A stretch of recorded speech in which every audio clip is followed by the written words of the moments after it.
And our top story tonight, millions in the hole. That is what the Buffalo City Comptroller's Office is saying tonight regarding the city's deficit. Good evening, everyone. I'm Scott Levin. Mary Alice has the evening off. 2 on your side's Nate Benson has followed this story closely for us for a while. He has the latest number that is being thrown around tonight. Nate? Yeah, good evening, Scott. $14.7 million. That's the size of the budget deficit, according to City Controller, but the administration says a different figure.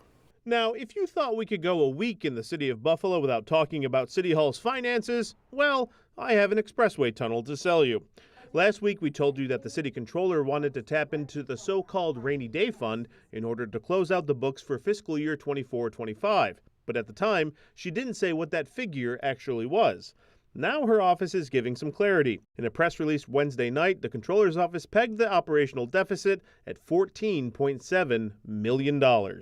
Comptroller Barbara Miller Williams is once again urging the Scanlon administration and Common Council to give her the authority to tap into the rainy day fund in order to correct that deficit. However, the Scanlon administration, namely Finance Commissioner Ray Nosworthy, tells 2 on your side, quote, that figure has already been reduced to about $6.8 million after applying existing city resources like reserves and prior encumbrances. In her release, the controller said that right now, the $6.8 million will post as a negative variance to the unassigned fund balance if the rainy day money is not used.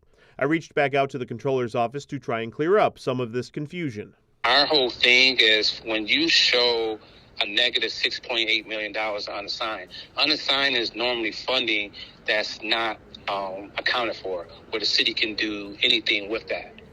And currently, that amount is at zero. But now, if council don't give us council and the mayor doesn't give us authorization to post that 6.8 reduction and to reduce the rainy day, then we'll just have to show a negative 6.8 and unassigned, which will raise a red flag. Those red flags could include a reduction of the city's bond rating, which in turn will cost the city more money to go to the bond market. So how did this problem occur? Deputy Controller Delano Dowell said somewhere along the way, the city simply spent nearly $15 million more than it brought in. But now that's just to close out from operations. But now we need to apply that to our fund balance. So we don't have enough to cover each of the lines in the fund balance. And that's why you had that 6.8. Now, the Scanlon administration tells me tonight that it's important to remember the current deficit trends don't factor the potential sale of city-owned parking ramps, which is expected to happen in the 3rd or 4th quarter of the current fiscal year. But also remember, everything that story was focused on is the previous fiscal year. On your side, Nate Benson, Channel 2 News.